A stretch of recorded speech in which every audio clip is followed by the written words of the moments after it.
Cette journée, occasion également pour la Fondation Omar Bongo pour la paix de mettre en évidence le leadership fédérateur de l'ancien président. C'était au cours d'une masterclass à laquelle prenaient part Yannick Menga et Charles Ogoula.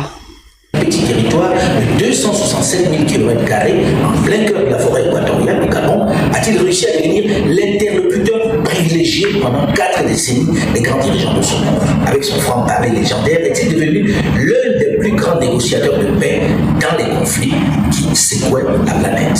Une masterclass pour magnifier et célébrer le leadership incontestable avec des résultats palpables de feu président Omar Bongo Ondimba, homme de paix, mais surtout un leader fédérateur reconnu sur le plan national, continental et même mondial. Il faudrait que le Gabon, l'Afrique pérennise l'œuvre d'Omar Bongo Ondimba en matière de paix. Cette œuvre ne peut pas être laissée à l'oubli. Il faut que cette œuvre soit pérennisée. D'inviter les uns et les autres de s'approprier de l'héritage que nous a légué Omar Bongo Ondimba, de manière à ce que cela fasse œuvre utile au service des générations futures, particulièrement en ce moment où le Gabon est en pleine phase de transition portant sur la restauration des institutions.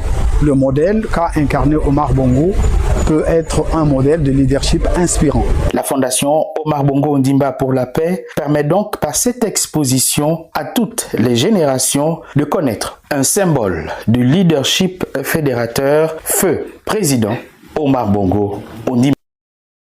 Une journée de commémoration marquée également par l'inauguration de la galerie photographique dédiée à feu président Omar Bongo Ondimba. Bienvenue Nelkem, Léonel Mboutsou.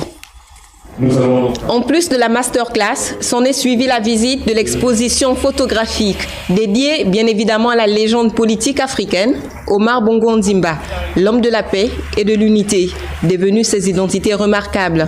Un ouvrage publié en 2012 évoque d'ailleurs son leadership pragmatique. Je ne l'ai pas côtoyé, j'ai fait une étude scientifique sur la personnalité d'Omar Bongo, puisque je l'admirais par rapport à son amour pour la paix, ses négociations à travers le monde. Il était l'idée d'un leadership pragmatique, parce que justement, il s'est fondé sur la réalité, sur le terrain.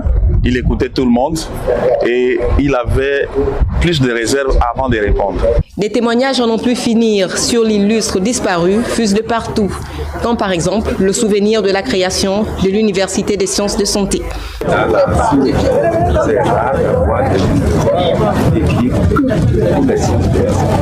Avec son franc-parler légendaire, est-il devenu l'un des plus grands négociateurs de paix dans les conflits qui secouaient la planète. Guerre en Angola, guerre au Tchad, crise au Congo-Brazzaville, conflit au Zaïre de Mobutu. Alors que les nations africaines ont décidé de boycotter l'Afrique du Sud.